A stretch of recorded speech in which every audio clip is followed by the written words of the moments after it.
Backroom Comedy Club, Friday, November 21st. I'm going to be doing two shows, 8 p.m. and 10 p.m. Toronto on Bloor and Ossington. I think that's the main intersection, or I know it's the main intersection. I'm there all the time. But Backroom Comedy Club, it is an official comedy venue, a professional comedy club, an actual club that is located in the basement of an Ethiopian restaurant of all places. And it's an actual fucking club. It's so cool. I love being there. We're going to really try to pack these rooms. It's not some show space in the back of like an old bar somewhere where you got to pull like a bookshelf and then the wall opens up and there's like a homeless Turkish guy living there with the Holy Grail, like Indiana Jones and the Last Crusade. That guy's not going to be there. He's not going to be interrupting the show. He's going to be in the subway harassing your children. Isn't that great? No interruptions. None of that. None of that. It's going to be cool.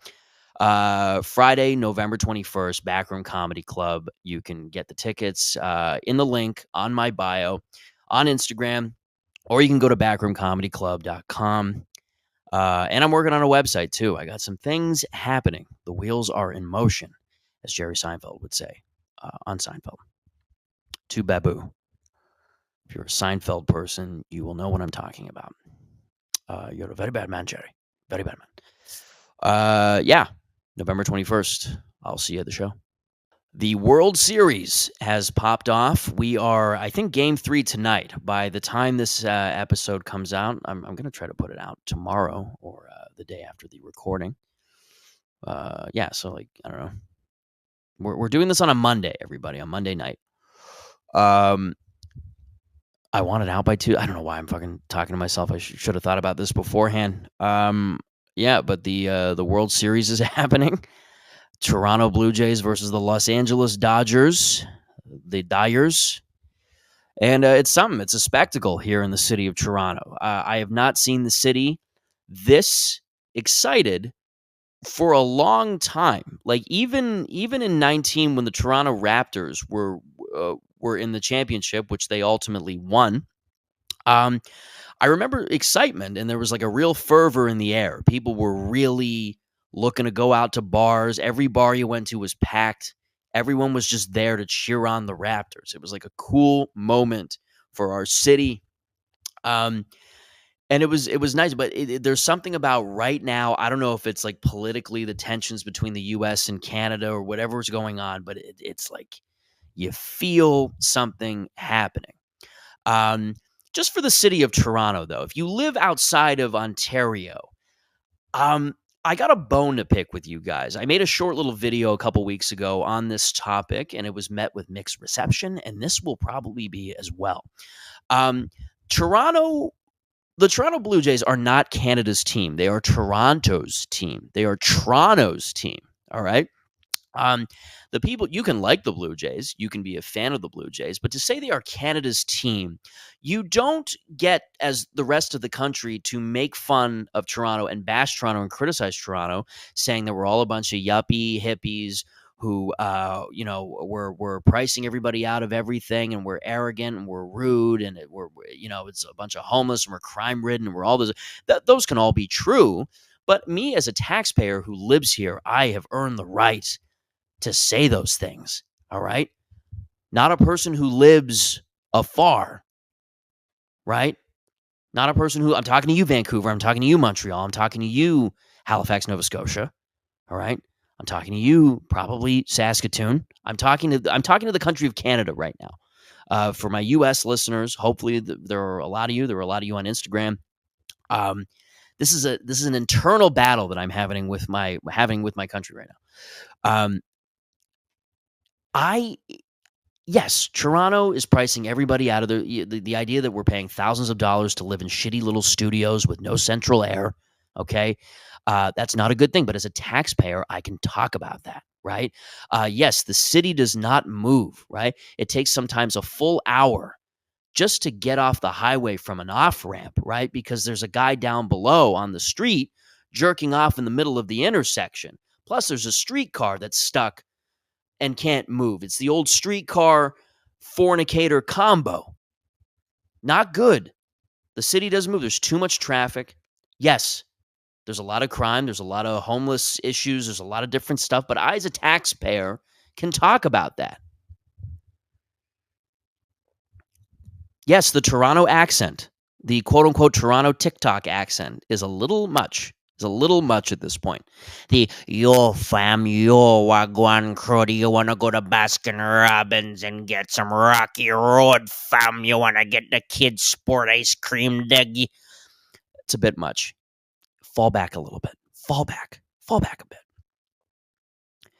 I don't think that's the real Toronto accent either. I don't think that's the real Toronto accent. I think that the true Toronto I think that's just slang that's popular for the moment, and has been popularized further by the internet and TikTok culture.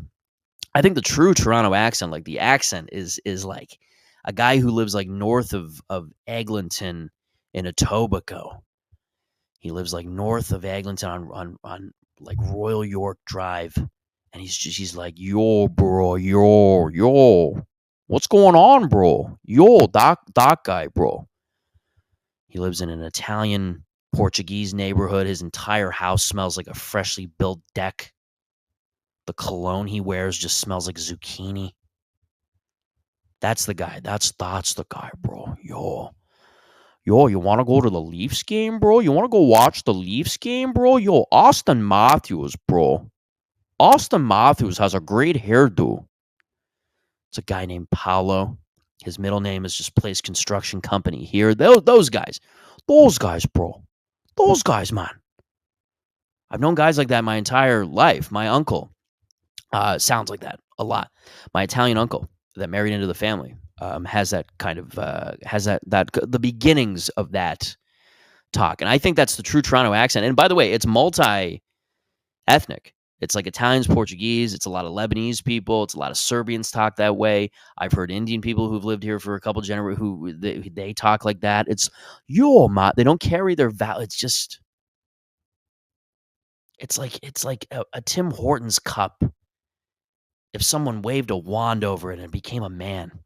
Yo, man. Yo, pro, man. Just dropped my son off at hockey practice, bro. Yo, I'm just gonna go do donuts in the fucking parking lot of Sherway. Yeah, bro. A lot of bros.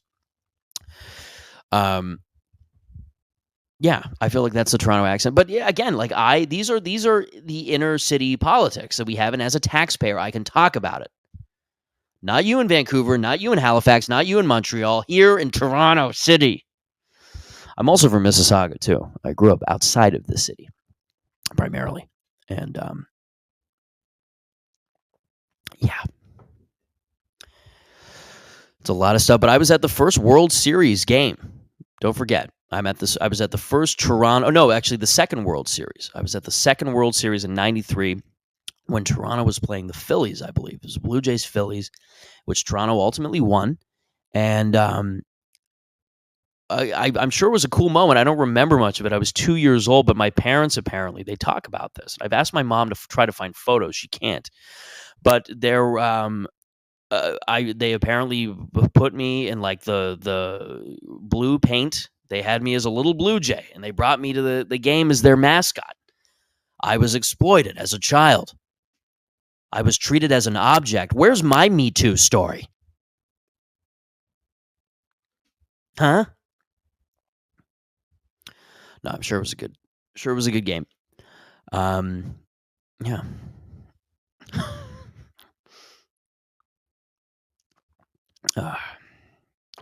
Drinking a little green tea out of my cup there, out of my Reservoir Dogs cup that my sister bought for me for Christmas, I remember.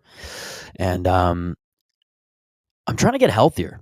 I'm trying to really change my lifestyle. I've had a couple scares recently, not like serious ones, but I'm just, when you're past 30 and I'm 34, you feel almost as if you're falling apart to a degree, okay?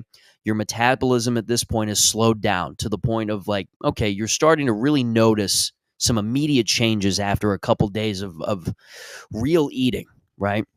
And I'm a fast food guy. I came from that, right? I was a kid going to McDonald's, we would have our birthday parties at McDonald's, right?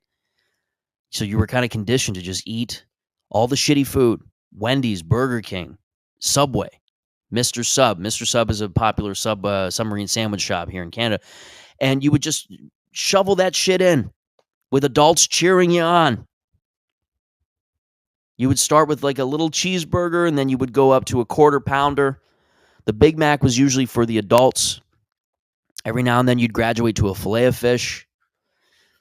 And I would eat like that quite a bit, you know. And it was sometimes just because it was Tuesday. We would just get a big bucket of chicken, and it was so fun. I don't regret any of it.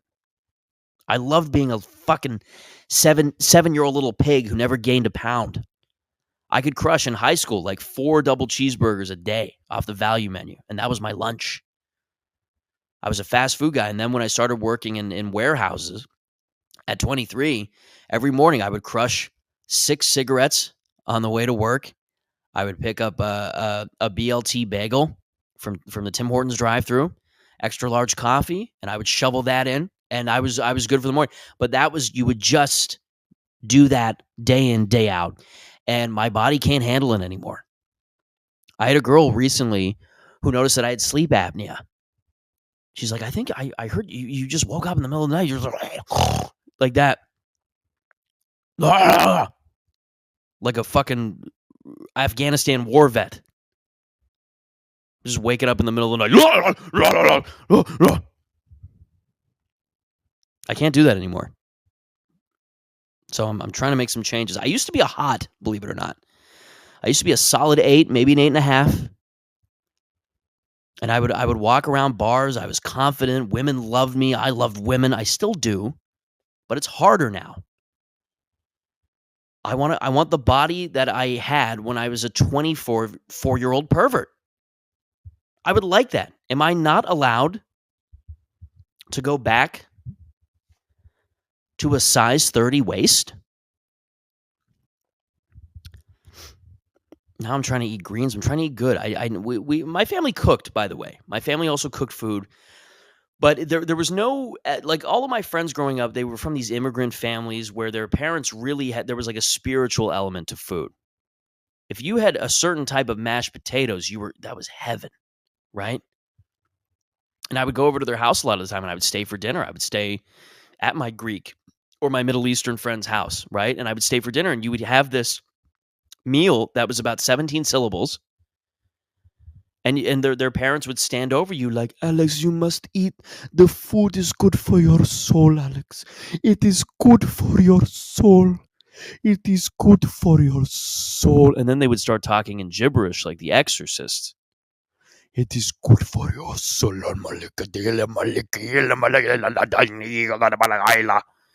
They would do that. And I wouldn't know what to do. Now I would start losing my appetite because I'm like, am I going to die? Are you putting a curse on me? Am I going to wake up like Rosemary's Baby, like blind in the morning? Are you going to try to impregnate me with Satan's child? Because I'm telling you right now, I will put up a fight. But there was like a spiritual element to that food. They treated food. These were beautiful, rich cultures that cared about the lamb. You eat the lamb, Alex. I would go over to people's like Greek friends, like, you eat the lamb.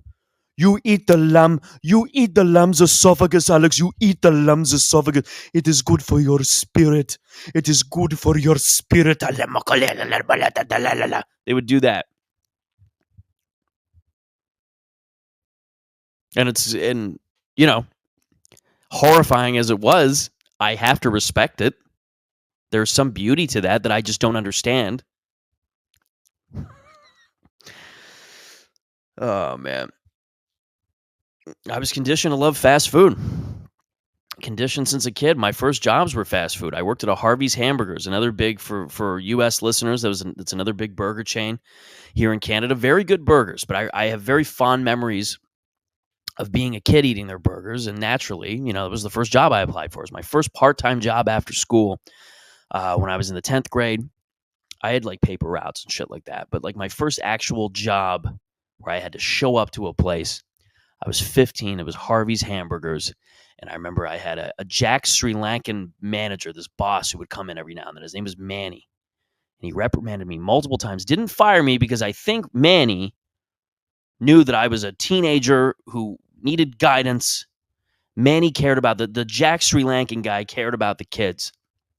Wu-Tang is not the only thing that's for the children. But there was Manny, but the assistant manager, the guy that was there every night, was a guy named Richard. And I would work for Richard all the time. And Richard, had a little bit of an issue. He was about 23, and I thought he was older than that because he had glasses and he was balding. He was a shorter guy. I thought he was like, when you're a kid, anybody over the age of 20 may as well be 53 years old, right? They may as well be a middle-aged person. But Richard was like 23. I remember when he finally told me, I was like, Jesus, wow. But I remember he was an asshole to me. He was like kind of a prick. He would do this thing because he took Taekwondo, and boy, did he want to show you he took Taekwondo. He would walk into the kitchen while all of us were working. I'm at the deep fryer. That was my position. I would be putting down a basket of fries or onion rings or whatever it was. And he would just stand in the middle and silently just get into kung fu, like Taekwondo mode. He would get into like a pose. Like he was practically doing the splits. Like his ass would go down. He was like the fucking Cardi B of Harvey's. Like he was just like, he was practically twerking. But he would get in this like stance.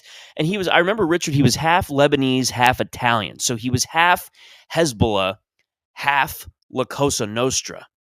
And he wanted to fight. And he just wanted to show, he wouldn't fight anybody. He wouldn't kick, he wouldn't do anything, but he would just get in the pose. And everyone would look and silently I remember the first time I saw it, a coworker had to like whisper. He's like, yeah, no, he does that a lot. He does that all the time. And he would just get into like, and he would do it often, and I would finally be like, dude, the fucking deep fried pickles are coming, all right? I'm going to have them on time. Yeah, and he was like a weird guy. But that was like fat. And then I did like drive-through. I worked for that guy for like a year, and then my next job was McDonald's. So my first two jobs were like fast food places. And McDonald's, I had like that 50% discount. I had better managers there. They were cooler. But I had the 50% discount this time, and I could get whatever the hell I wanted, right? I would eat McDonald's pretty much like breakfast. Sometimes like breakfast, lunch, and dinner. Because it was quick. And I loved the taste. It was like that dopamine hit that you get from just eating something shitty, Something that just sits in your fucking stomach. And I would work that off instantly. I had that kind of build, right? Where I would just work all that shit off. My friends used to joke after I'd crush my double cheeseburger lunch that like I'd burn like 200 calories just by standing up. And I kind of did. And then it just started kind of slowing down, and I had to hold on to my ass. Yeah. Well, this has been fun. I think I got some good stuff out of this. Yeah. I want to keep this short. This is the first visual debut of the podcast. This is the first episode we're doing on camera, or that I'm just doing. I don't have a team. I'm just doing the solo right now. But I hope you guys like it. I hope you guys made it through. I just want to do something that's like kind of quick and palatable for people. I don't know why I have to explain myself. Just hopefully you watched it. If you didn't, I don't know. Something's Up podcast. Don't forget tickets to Backroom Comedy Club Friday, November 21st in Toronto. I hope to see you guys there. That it is.